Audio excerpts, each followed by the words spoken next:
Hoje temos uma bolachinha que não sabemos bem o que é, tem um nome esquisito que agora não me lembro qual é que é, nem vou conseguir ver. Começa com S, mas só se lê a partir do B. Que eu disse o nome e o gajo ficou completamente à toa, viste? Aqui há a tradição de, pronto, eles têm uma cultura, têm resquícios de cultura italiana muito presente e, como tal, pizzarias e coisas como estas, de onde trouxemos este bolo, focacciaria, são muito comuns. Então trouxemos este doce italiano, que começa por S e só se letra a partir do B. É um doce italiano, É cebó. E trouxemos isto de pistácio, que eu estou entusiasmada. A minha expectativa é que isto tenha um creminho por dentro, porque se for só uma bolachinha vou ficar desiludida. Muito desiludida. Estás à espera que seja tipo um petit gâteau. Queria que Que fosse uma quando maravilha. abres. Bem, posso cortar ou não? Bora. É regíssimo. Regíssimo. É duro que dói. Oh, não vai ser molinho por dentro. Ih, tem um mau aspecto. Não tem nada, um mau aspecto. É mais bolo sequinho do que aquilo que estavas a imaginar, mas não tem mau aspecto. Não cortes mais. Agora comes à dentada. É só cheirar. Cheira tipo. O pistácio que está em cima estava mole, o que já é um mau indício. Cheira aquelas bolachas que tínhamos falado ou no episódio anterior, ou há 2 episódios. Aquelas à base de manteiga, como é que se chama? São bolachas à base de manteiga de amêndoa. Não, mas tinha um nome, tu deste o nome. A tal da caixinha Areias. azul. Areias. Faz lembrar o Mas cheiro das areias. Tchim. o Tiago está sempre a confundir conceitos, eu nunca vi ninguém assim. É que as areias são um bolo específico, não vem nessa caixa azul. E às vezes eu deixo passar, às vezes dou por mim na edição, a ver eu a deixar passar estas coisas, as tuas afirmações com tanta certeza. E eu deixo passar, porque o trabalho que me dá a desconstruir não compensa. Mas depois na edição tenho que cortar, porque estás a dizer uma coisa que não é. É mau ou não é? Eu acho que não é nada de jeito. A minha expectativa é que não é nada de jeito. Tira as tuas ilações. Não te vai influenciar. Mas já tenho a minha opinião. Dificilmente vai mudar com mais uma dentada. Imagina, isto nunca viu uma pitada de pistache na vida. Isto é exatamente as bolachas da caixa azul novamente. Não é? É. Então o que eu estava a dizer, estavas a gozar comigo. Não, estavas a dizer que as areias eram dentro da caixa de azul. Pois, confundimos As areias nem conceitos. sequer estão na caixa azul. Mas isto não são os bolinhos da caixa azul? As tais areias? Não, desculpa, as areias não estão na caixa. Estou completamente louco. Mas sim, as areias, sim. Isso é tal e qual areias. Tiago, por favor, estás a fazer propósito para me irritar. É que isto não é as areias, as areias isto é uma bolachinha, mas realmente não sabe, tipo, é boa. Não vou mentir, eu gosto. Mas não sabe a pistácio, nem é diferenciada. Isto de zero que sabe a pistache. Eu estava à espera de uma coisa diferente. E tem aquela secura dos scones. Eu sei que não é igual ao scone, mas transmite essa secura, sabes? Imagina, depois disso vou beber meio litro de água. Eu gosto. Nunca provei scones. Parecia que tinha tipo uma manteiga de pistache, suponho, não é? Mas não tem. Não tinha. Foi uma desilusão, vamos ser sinceros. Mais uma. É que eu acho que nós ainda não trouxemos nada bom para aqui para o podcast, desde que estamos aqui. O único. A média luna, logo o primeiro. Mas é bom, com o chazinho é bom. Agora, a questão é, a expectativa que eles criaram não igualou. Que eles criaram ou que nós criamos? Eu não ouvi o gajo a dizer uma única vez que isto era bom. Nós é que pedimos. Ele não diz assim, leva, por favor, leva. O que nós temos que trazer desta não sei como é que é chamar isto, que isto não é bem Caixaria. Sim. O que nós temos de trazer dali é o tiramisu de pistache, vocês não têm noção. Eu acho que até nem devíamos trazer, porque isso até parece mau tom estar a comer aquilo à frente das pessoas e as pessoas nunca vão encontrar aquilo em Lisboa. Em Lisboa, em Portugal. Mas para meter pirraça vamos trazer uma vez só. Não, mas agora sério, é incrível. Um dos próximos desenhos da semana vai ser esse. Tiramisu de pistache. E aquele realmente sabe a pistache. Este aqui é... Sabe mais a limão do que a pistache? isso. Que tiveram mal nesse sentido. Pronto, né? Eu bem estava aqui a estranhar qualquer coisa. À mesa estava lá no caraças. Estava lá ao pé da casa da minha. Mas sim, repara, a expectativa fomos nós que criámos. Ninguém, absolutamente ninguém, disse, olha, leva isto porque isto é muito bom e vais gostar. Mas, dizia lá no nome, tenho quase certeza que dizia lá no nome, SB, qualquer coisa que eu não sei, por baixo, pistache. Todos diziam pistache, todos. E este inclusive. E não sabia nem uma pontinha assim, olha, pequenina, de pistache. Ele também nunca disse que sabia. Visualmente parece de pistácio. Se depois sabe, isso tens de pagar para descobrir.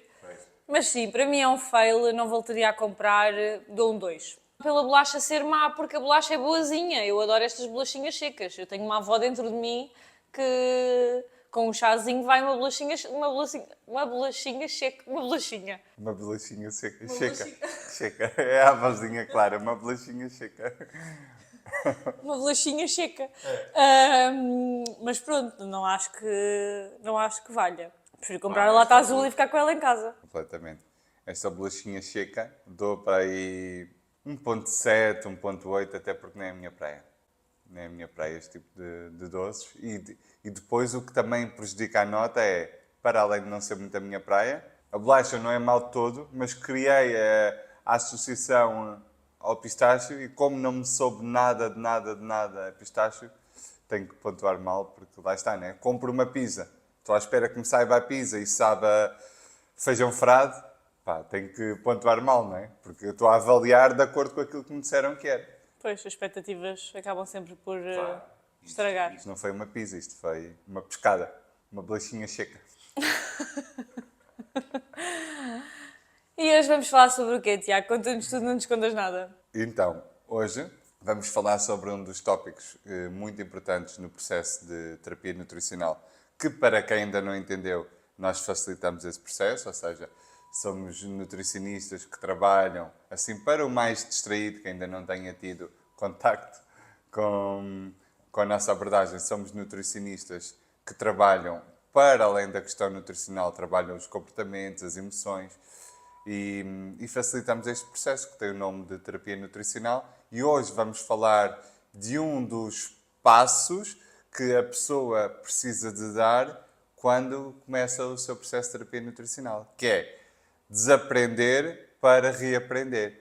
Que no fundo também dá para colocarmos isto dentro de uma dinâmica de libertarmos de crenças que nos limitam a nível alimentar.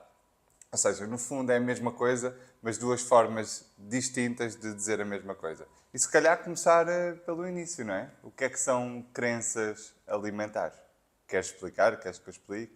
Sim, no fundo, crenças, acho que o próprio nome é um bocadinho autoexplicativo, que no fundo vem daquilo que nós acreditamos em relação, neste caso, à alimentação, que é o que vamos falar hoje. Ou seja, são ideias que nós internalizamos e que depois, muitas vezes, levamos para aquilo que é o nosso dia-a-dia, como se fossem verdades absolutas, que muitas vezes pode não corresponder àquilo que é a realidade. Ou seja, que isto é super importante porque aquilo em que nós acreditamos faz com que nós nos comportemos de determinada forma. Ou seja, se eu acredito que, sei lá, esta água é super tóxica, eu vou-me comportar de modo a não beber essa água porque tenho medo de ficar doente. Um exemplo parvo para ficar explícito.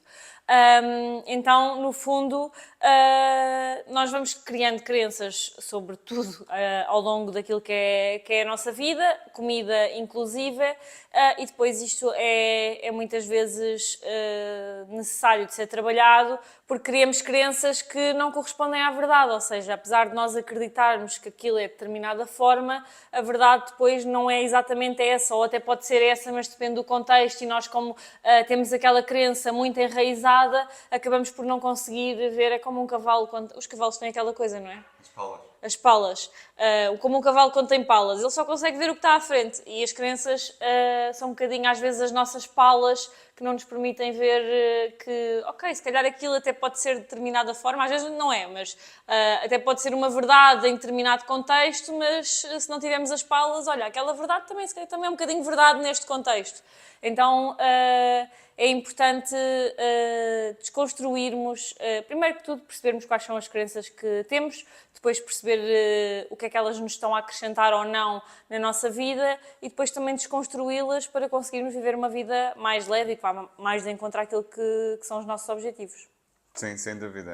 Crenças é como se fossem conceitos, verdades absolutas que nos condicionam, né? Condicionam a nossa visão acerca do mundo, acerca das pessoas, acerca de nós próprios. Se estivermos a falar de crenças limitantes, porque há outras crenças que até nos podem empoderar, ou seja, uma crença é tudo aquilo que tu acreditas, não é? Então, se estivermos a falar de crenças que nos limitam, sim, são crenças que nos condicionam, mas há crenças, eu posso ter a crença de que sou linda e maravilhosa, e essa crença propriamente não me condicionar no sentido negativo e ser uma coisa que me empodera. Então, nós na verdade temos crenças sobre tudo e mais alguma coisa, não é? Sim, sem dúvida. Repara, eu já estava a partir do pressuposto que estávamos a falar das limitantes, mas eu dei 2 passos. Devia ter voltado ao início e dei logo 2 passos.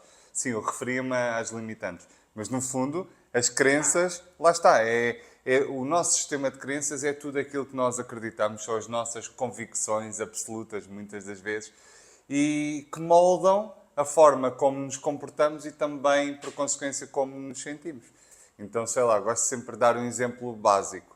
Se eu fui ensinado a não me dar às pessoas, a não comunicar, porque as pessoas são perigosas, nós nunca sabemos qual é que é a intenção por trás das outras pessoas. Isso vai moldar o meu comportamento no dia-a-dia, não é? Na rua, na socialização. Eu vou tender a fechar mais, vou tender a estar sempre à retranca, né? Sempre na desconfiança de que aquela pessoa vai agir mal comigo, vai-me fazer mal, vai ser falsa, vai isto e aquilo. Ou seja, por um lado posso usufruir de algumas vantagens, não é? Posso efetivamente desiludir-me menos vezes, mas também estou a perder muitas coisas que se eu não tivesse esta crença, eu dar-me-ia mais ao mundo e também receberia mais por estar mais aberto a conhecer novas pessoas ou à socialização, para pegar no mesmo exemplo que eu dei. Então, crenças são isso. E depois, como tu disseste e bem, há umas que nos limitam e há outras que nos empoderam, que ampliam o nosso ser, que são mais adaptativas, não é? E onde haver outras que são neutras, que nem nos empoderam nem nos limitam. São só crenças que andam para ali. Sim, isso é interessante. Diz lá uma. Óbvio que há.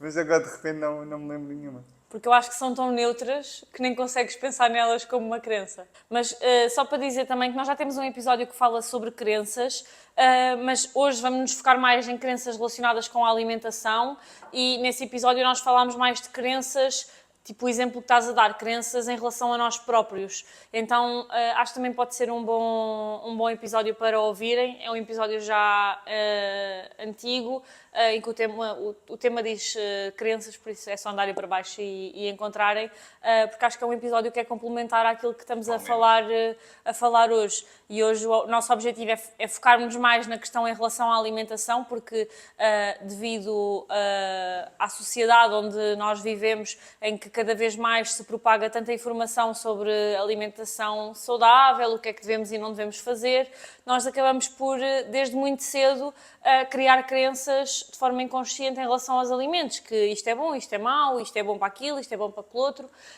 que depois às vezes acaba por ser coisas que nos condicionam e acabamos por não conseguir ver mais para além de isto é bom ou mau. Quando a alimentação depende muito também do contexto em que estamos, da nossa própria relação com a comida. Então é importante percebermos que, apesar de a nutrição ser uma ciência e haver coisas que são como são e é o que é, depois, quando nós falamos da nossa relação com a comida, a ciência também está presente, mas também existe uma parte muito mais... A nutrição é uma ciência, mas não é uma ciência exata como é da matemática. Ou seja, há muita individualidade biológica. Tu até consegues ver isto de forma prática no seguinte exemplo. Metes duas pessoas com características parecidas em termos de altura, peso. Metes as duas pessoas a fazer a mesma alimentação durante um X tempo. Não necessariamente o processo que uma vai viver é o processo que a outra vai viver. em termos de perda de peso, por exemplo. E muitas vezes estas crenças alimentares que nós fomos ganhando inconscientemente e solidificando muitas vezes ao longo daquilo que é a nossa vida, afetam aquilo que é a nossa relação com a comida e aquilo que é o nosso comportamento alimentar, porque muitas vezes o que acontece é que nós sentimos que sabemos exatamente aquilo que deveríamos comer, mas estamos constantemente quase que em batalha connosco mesmos por sentirmos que deveríamos comer uma coisa, mas ao mesmo tempo não estarmos a conseguir cumprir aquilo que acreditamos que deveríamos fazer. Sim, muitas das vezes resulta em mentalidade 880, não é? Que é muito comum em pessoas que têm dificuldade na sua relação com a comida, em que mentalidade 880 é o quê? As pessoas, na prática, estarem sempre a saltar entre períodos de restrição e exagero. Ok, estou-me a restringir, estou no 8. Que é o que eu acredito que deveria fazer, ou seja, que muitas vezes vai buscar ao ponto que eu estava a dizer há bocado, vai buscar estas crenças de, ok, no 8 eu estou a fazer tudo aquilo que eu acredito que é o melhor para a parte nutricional da minha alimentação. Desculpa ter interrompido, era só Não para... tem problema. Sim, repara, a pessoa está no 8, mas quando se esbate, quando um alimento que ela acredita que é errado, que é proibido, que não deveria estar incluído na sua alimentação, quando se esbate no dia-a-dia dela, dessa pessoa, o que é que acontece? Então, já estraguei tudo. Mentalidade 8 a 80 é a mesma coisa que dizer perdido por 100, perdido por 1000. Já que estraguei tudo, agora vou comer de forma mais exagerada, mais inconsciente e depois, daqui a 2, 3 dias, ganho força de vontade, porque essas pessoas ainda estão na mentalidade, têm a crença que para uma perda de peso sustentável, para ter um estilo de vida equilibrado, é sobretudo na força, não é? Na raça, na fé. Na raça! Muitas vezes eu ouço isso, pelas internets fora, e na verdade não é necessário. Ou seja, é preciso estarmos motivados para a mudança. Óbvio que sim, óbvio que sim.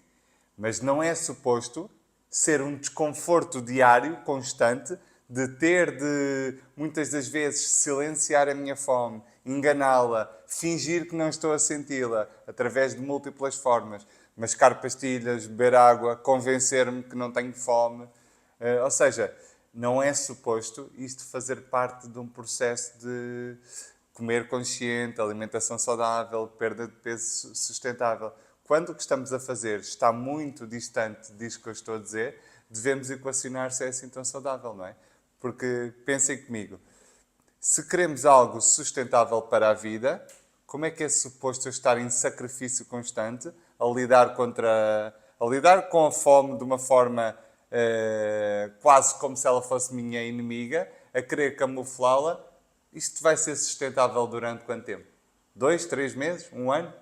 Então, mas nós não queremos resultados sustentáveis para a vida ou queremos estar sempre a viver este ciclo restritivo em que à segunda estou focado, consigo-me restringir, à quinta já estraguei tudo, supostamente, entre muitas aspas, e depois vivo isto ciclicamente sem conseguir sair desta roda viva das dietas restritivas. Isto também é uma reflexão que eu queria promover. Ou seja, se queremos algo sustentável, temos de trabalhar as bases.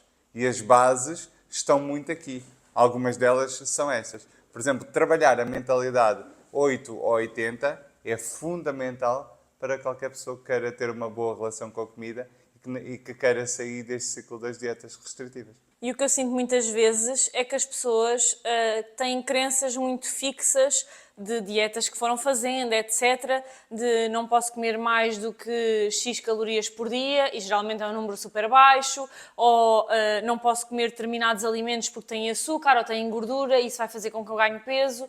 E eu acho sempre muito engraçado no processo, porque quando as pessoas chegam e nós falamos desta questão das crenças, que é super, super importante, as pessoas ficam do género, ok, então, mas é suposto eu fazer o quê? Eu desconstruir a ideia de que o chocolate tem açúcar e que não posso comer chocolate e passar a comer chocolate, então, mas isso não me vai levar de acordo àquilo que eu quero, que é a perda de peso, que muitas vezes é o que as pessoas ambicionam que aconteça, de uma forma se calhar diferente daquela que ambicionavam no passado, ou seja, de uma forma muito mais lenta e sustentável, e ao contrário nas dietas costuma ser de uma forma muito mais rápida. E o objetivo não é de, ok, então vou desconstruir que o chocolate tem açúcar e passar a comer chocolate de manhã à noite. O ponto é, a crença de que o chocolate tem açúcar e nós não podemos comer chocolate não faz com que nós comamos menos chocolate. Faz é que, quando nós comemos um bocadinho, tenhamos exatamente esse sentimento que estás a dizer de já estraguei tudo, vou comer tudo agora. Ou seja, o ter aquela crença, apesar de ser um facto que o chocolate tem açúcar e que o açúcar em excesso não é positivo para a nossa saúde, ok, não está a fazer com que nós tenhamos um comportamento alimentar saudável. O que é que vai fazer com que nós tenhamos um comportamento alimentar saudável? É criarmos a crença de que, ok, o chocolate tem açúcar e o açúcar em excesso... O açúcar... O açúcar, como é que tu disseste? O açúcar. A bolacha... Checa. A bolacha checa. O chocolate tem açúcar e o açúcar em excesso não é positivo para a saúde, está tudo ok, mas se eu criar a ideia de que o chocolate é um alimento como outro qualquer e que no final do dia é só comida e pode fazer sim parte daquilo que é a minha alimentação, eu vou ver que eu vou conseguir comer chocolate de uma forma muito mais consciente, uma quantidade provavelmente muito menor do que aquela que eu estava a comer antes, e ficar super tranquila e conseguir ter chocolate em casa e não estar constantemente a pensar de tenho ali o chocolatinho, quando é que eu o vou comer? Ser uma coisa leve, de como quando me apetece, fico satisfeita, paro de comer, e não de um esforço constante para parar de comer. Então eu acho que é mesmo importante falar sobre isto, e acho que às vezes as pessoas não reconhecem logo à partida a importância, porque acho que existe às vezes a ideia de ok, mas se eu tenho esta crença, ainda bem que eu a tenho, porque se eu já tenho a crença de que não devia comer isto e como imenso, imagina se eu não tivesse a crença e se achasse que eu pudesse comer de tudo, quando é exatamente ao contrário. Eu gosto sempre de dar esta analogia em consulta e faz ressonância com muitas pessoas. Por exemplo, tens dois casais, cada um com o seu modelo educacional. Um educa os filhos mais numa vertente conservadora, super rígida, em que eles não podem sair, não podem fazer nada. O outro, com algum grau de liberdade, com responsabilidade, obviamente, em que eles vão podendo fazer as suas coisas gradualmente. Ou seja, vai-se dando alguma liberdade, sempre apelando à consciência e à responsabilidade. Qual é que achas que é a probabilidade, quando este primeiro casal, ou seja, este primeiro miúdo ou miúda do primeiro casal mais conservador, mais rígido, estou a falar extremamente rígido, qual é que achas que vai ser a probabilidade dela, por exemplo, quando sair à noite, quando começar a ir para festas, ou sei lá, ou quando beber álcool pela primeira vez, ou coisas que ela foi restrita ao longo da vida, qual é que achas que vai ser a probabilidade dela em não exagerar? E eu gosto de pegar nesta analogia também para trazer um bocadinho para a alimentação. Sei que são áreas completamente diferentes, mas também se relacionam. Ou seja, quando nós não estamos constantemente a criar esta escassez, a urgência não necessita de existir. Porque, repara, a urgência parte sempre do princípio que eu vou aproveitar agora porque não sei quando é que será a próxima vez. Se tu retirares esta crença de que eu tenho que aproveitar agora, deixa de fazer sentido haver urgência. Urgência para quê? Se eu posso fazê-lo amanhã, se eu posso comer um pastel de nata para a semana, se eu posso sair com os meus amigos, pegando na analogia anterior, se eu posso sair com os meus amigos na próxima sexta-feira. Então, para quê beber álcool hoje como se não houvesse amanhã, pegando no mesmo exemplo, se isso não me vai ser restringido? Porquê comer 6 pastéis de nata hoje, se eu posso comer um daqui a 2 dias, posso comer um hoje, posso comer um para a semana? Então, para que essa urgência? A urgência necessita da escassez por detrás. Sim, se reparares, tipo, esta questão da urgência está muito assente em crenças que não é que sejam mentira, mas a forma como estão assimiladas não é de uma forma saudável. Ou seja, muitas vezes está assente em crenças relacionadas com a parte nutricional dos alimentos, de o chocolate tem açúcar e o açúcar em excesso é uma coisa negativa, ou, por exemplo, estava-me a lembrar de, sei lá, nas dietas há muita questão de que tens que comer sempre sopa e livra-te que a sopa tenha batata, porque a batata tem hidratos de carbono e os hidratos de carbono engordam. E a parte dos hidratos de carbono engordam, ok, não é a realidade, mas, por exemplo, que uma sopa com batata é uma sopa com mais hidratos de carbono é uma crença que é verdadeira, mas a forma como a crença é assimilada faz com que tenhas um comportamento que não é positivo, porque, repara, a sopa com batata tem mais hidratos de carbono. É verdade, não existe nada aqui a apontar para desconstruir a crença em si. O que é que existe para desconstruir? É a forma como nós integramos aquela crença e depois nos comportamos, porque numa forma de interpretação que eu considero mais saudável, eu olho para uma sopa que tem batata e vejo uma sopa que se calhar vai ser muito mais saborosa e, portanto, eu vou ter muito mais facilidade em comer sopa mais vezes porque é uma sopa que eu gosto mais. Vai ser uma sopa mais saciante também, portanto, eu vou comer sopa e vou ficar mais saciada. Vai ser uma sopa que, ok, tem batata e tem hidratos de carbono, mas será que a sopa só levou batata e os hidratos de carbono são assim tão maus? Se calhar não. Então, existe uma forma de integração daquela crença de uma forma mais positiva e que nos leva a um comportamento mais positivo ou que traz melhores resultados, no fundo. Ou então uma crença que é integrada de uma forma muito mais nociva, que é, ok, se eu quero perder peso, então eu vou ter que cortar agora tudo da minha alimentação porque eu quero perder peso rápido, porque agora meti na cabeça e quero agora fazer as coisas todas bem, e os hidratos de carbono fazem super mal, que não é, pronto, essa parte não é verdade. Então vou comer sopa só com 3 vegetais e nenhuma batata, mas de repente estou a fazer um esforço gigante para comer sopa porque eu nem gosto daquela sopa que estou a fazer, não é uma coisa que é prazerosa, não vai ser sustentável a longo prazo, não fico saciada e estou sempre cheia de fome, o que também não está a contribuir para a sustentabilidade daquele processo. Ou seja, às vezes as coisas podem ser verdade, no sentido em que não existe muito para discutir que a batata tem mais hidratos de carbono do que um outro vegetal, ok, mas a forma como nós integramos a crença e depois os comportamentos que temos com base naquela crença é que podem não ser muito saudáveis e podem não nos estar a levar para um bom caminho. Eu explico várias vezes em consulta, porque as pessoas aparecem com essas dúvidas. Eu sinto que as pessoas cada vez mais, apesar da informação ser abundante, cada vez mais estão confusas. As pessoas genuinamente já não sabem o que é que podem comer em quantidades, como. Então, mas é jejum intermitente que é o melhor, não é? Então, mas devo comer 2 em 2 horas? Não devo comer 2 em 2 horas? Então, mas o chocolate é... O açúcar, não é o chocolate.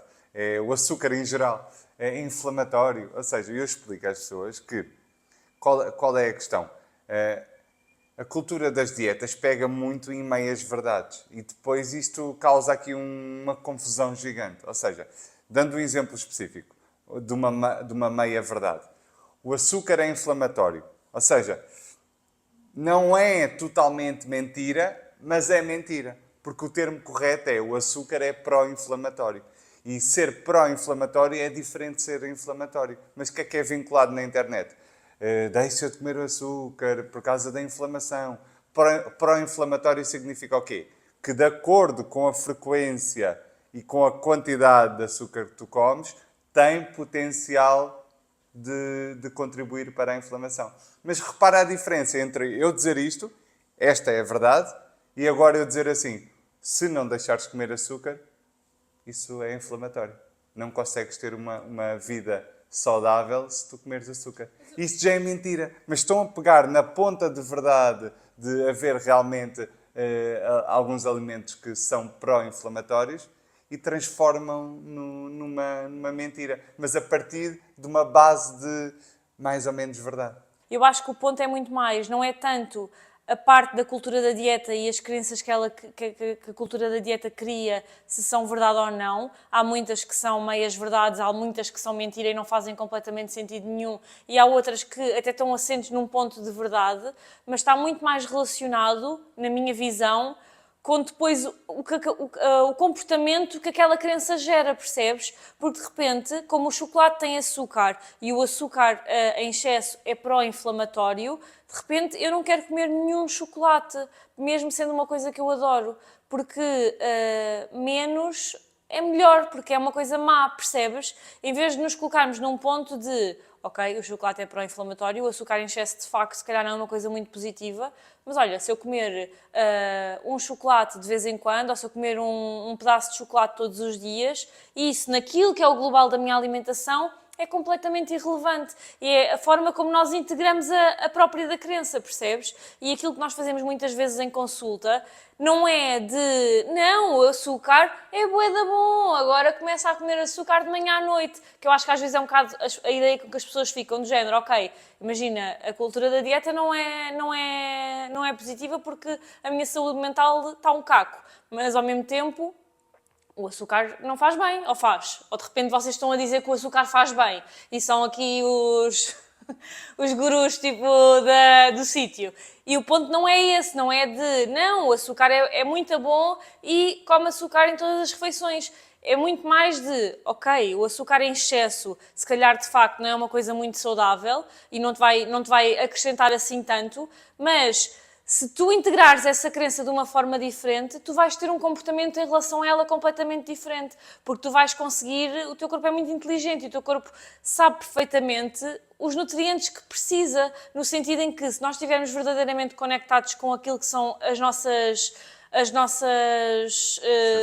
sensações internas, nós conseguimos muito bem fazer o exercício de eu tenho ali chocolate, de facto, se calhar fazer um lanche à base de chocolate não é muito interessante, mas olha, hoje apetece-me chocolate, vou lanchar e a seguir como um pedaço de chocolate. E está tudo bem! Sim, ainda me continuar a apetecer. Esse Sim. ponto é importante. Continuar a apetecer, esse ponto é importante, porque muitas das vezes, como era mais fome física, quando nós comemos já não nos apetece o chocolate. Mas reavaliar no final da refeição. Se apetecer, porque não comer um pedaço de chocolate? Mas, ou seja, tem muito mais a ver com a nossa forma de interpretação daquela crença e depois o que nós levamos para ela. E quando nós integramos de uma forma equilibrada, nós conseguimos ter resultados bons. Quando nós integramos de uma forma fundamentalista, extremista, de que não, então tens de tirar isso, só podes comer uma vez por semana ou não podes comer nunca, acabamos por ter resultados que não são positivos. Que no fundo é agarrar naquilo que é olhar para o nosso background de dietas e perceber que se até agora não tem funcionado, não vai ser a partir de agora que vai funcionar. Sim. No fundo, revejo-me totalmente no que estás a dizer. No fundo, dissemos a mesma coisa de maneiras diferentes. Ou seja, se for com uma frequência e uma quantidade moderada, nós podemos incluir todo o tipo de alimentos na nossa alimentação. E, aliás, apesar de parecer à primeira vista até contra-intuitivo, muitas das vezes é esse chocolate que nós nos restringimos, não nos permitimos comer de maneira nenhuma, que facilita o processo de perda de peso sustentável. Muitas das vezes nós não comemos o chocolate porque queremos perder peso e achamos que esse raciocínio é super lógico, mas é o permitirmos comer aquele chocolate que muitas das vezes nos facilita a perda de peso. Isto também é algo que eu passo muito às pessoas em consulta. E porque é verdade. Porque, repara, já chegamos à conclusão que termos uma crença que nos limite em relação à maneira de olhar para este tipo de alimentos não faz com que não os comamos. Dado adquirido. Check. Então, por que não nos relacionarmos de forma diferente com esses alimentos? Para não os restringirmos, não vai acontecer. Agora, de repente, já não como chocolate há 20 anos. Pá, isto é possível. A não ser que tu não gostes de chocolate. A não ser que não gostes, mas se não... É que imagina, eu acho que é exatamente isso que estás a dizer. As pessoas, imagina, metem-se num ponto em que, de repente, querem comer um quadrado de chocolate uma vez por semana ou uma vez por dia, mas de repente, se calhar, há dias em que elas precisam de comer mais porque lhes apetece mais, ou precisam de ir precisam, entre aspas, ou apetece-lhes um bolo e querem comer o bolo e depois a partir daí está tudo bem, porque a ideia de que não podes comer nunca é que está a fazer com que, ok, se eu não posso comer nunca, então olha, já que comi um bocadinho, vou comer a tableta inteira e amanhã começo, como se a partir da manhã fosse possível tu ficares 20 anos sem comer chocolate. Mas isto ainda traz outro grande problema, que é Nós utilizamos a comida como um meio de regulação emocional. Ou seja, sentimos, pois isto vai de gatilho para gatilho. Vou pegar num comum. Eu sinto um vazio ou sinto-me entediado. Entediado também é muito comum. Sinto-me entediado, então vou comer um pedaço de chocolate ou vou comer algum doce para sair daquele estado em que eu me sinto entediado. Ou seja, é um conforto imediato. Como é óbvio, não resolve o tédio que eu estou a sentir, mas dá um conforto, um aconchego a curto prazo. Nós fazemos muito isto, são mecanismos que acontecem no nosso cérebro. Ou seja, é imprudente eu achar que estes mecanismos de regular as emoções vão desaparecer do dia para a noite. Repara, muitas das vezes esta pessoa que quer cortar naquele chocolate, que está a regular ali uma quantidade de emoções ao longo do dia da pessoa, este chocolate tem uma função específica. Às vezes, esta pessoa está com um estilo de vida sobrecarregado em trabalho, sobrecarregada em responsabilidades, um dia altamente estressante, às vezes com privação de sono, às vezes são pessoas que dormem 5, 4, 6 horas por dia, que são quantidades de horas insuficientes. Às vezes até dormem a quantidade certa, mas a qualidade do sono não é melhor. Ou seja, tudo questões vão influenciar o nosso comportamento alimentar. Se esta pessoa a viver este estilo de vida que eu disse agora, quiser restringir o chocolate que está a ter aquela função, as emoções precisam de ser reguladas de alguma forma. E não estão a ser, neste momento, nem através do chocolate, nem de maneira nenhuma. O que é que acontece? Alguma coisa eu vou ter que fazer para regular aquelas emoções. E o que acontece muitas das vezes é, eu acabo por comer o chocolate na mesma, pode não ser no próprio dia, como em quantidades maiores e sinto-me culpado. E essa sensação de culpa ainda traz mais stress interno. Ou seja, nós comemos para aliviar o desconforto daquilo que estamos a sentir. Mas ao termos essa crença que não deveria estar a fazer isto, que o chocolate é errado, eu ainda estou a aumentar o stress interno. Porque a culpa leva imediatamente para um aumento de stress. Isto é um ciclo que não conseguimos sair daqui, não é? É um ciclo sem fim. Olha, é uma pescadinha de rabo na boca, tal como mencionámos no episódio anterior. Então é interessante percebermos o quão as nossas crenças influenciam a nossa alimentação. Porque o que nos faz sentir culpa também são as nossas crenças. Sim. E a culpa intensifica o stress. E faz com que muitas vezes, para gerires a culpa, vais comer novamente. Exatamente por isso. Como a culpa ainda intensifica o stress que estamos a sentir, nós precisamos de aliviar aquilo, não é? Ou seja, as emoções precisam de ser reguladas de alguma forma. Então, se eu ainda me sinto mais estressado, depois de ter culpa, eu ainda vou comer mais. Então, é urgente começarmos a fazer este trabalho, em que olhamos para as nossas crenças, olhamos para as nossas emoções e, por consequência das crenças, das emoções, olhamos para o nosso comportamento alimentar, não é? Que é também um fruto destas duas questões, para percebermos quais é que são as causas que nos impedem de ter uma boa relação com a comida, uma boa relação com o corpo, uma boa relação com nós mesmos, não é? Porque o corpo é só uma parte de quem nós somos. Para a perda de peso sustentável, muitas das vezes eu penso que para perder peso é fechar a boca. Não, na verdade eu tenho é que me conhecer melhor, eu tenho que perceber as minhas emoções, tenho que trabalhar o meu comportamento alimentar, tenho que me desenvolver como pessoa para enxergar o mundo de forma diferente, a alimentação, para olhar para mim de forma diferente, com mais autocompaixão, com mais empatia pelo meu próprio processo. Então, as coisas só vão mudar quando realmente nós nos transformarmos internamente. Eu cada vez vejo mais isso, tanto no meu caso, como com as pessoas que eu acompanho, como na vida. Então, o caminho é, sem dúvida, o trabalharmos em nós, o desenvolvermos, o ampliarmos a nossa visão do mundo, retirar crenças limitantes e acrescentar crenças que nos possibilitam, crenças que nos fazem ter comportamentos melhores, não é? Eu olho muito para isto de forma pragmática, assim, para terminar tudo o que eu tenho a dizer acerca deste tema, eu olho para isto de forma pragmática. Eu olho para a crença, nem é boa, nem é má. Eu só observo isto. Esta crença, acreditar nisto, traz-me resultados positivos ou negativos? E se me trouxer resultados negativos, ilumine, se eu tiver consciência que tenho aquela crença. Primeiro é preciso uma autoconsciencialização. Mas quando eu me apercebo, ok, tenho esta crença, não importa qual é que é a crença. Isso faz de ti uma melhor ou uma pior pessoa. Pode ser uma crença qualquer, pode ser uma crença que as pessoas são todas boas, uma crença que as pessoas são todas más, uma crença que Deus existe, que Deus não existe. No final do dia, isso faz de ti uma melhor ou uma pior pessoa. Tu tens resultados mais positivos ou menos positivos.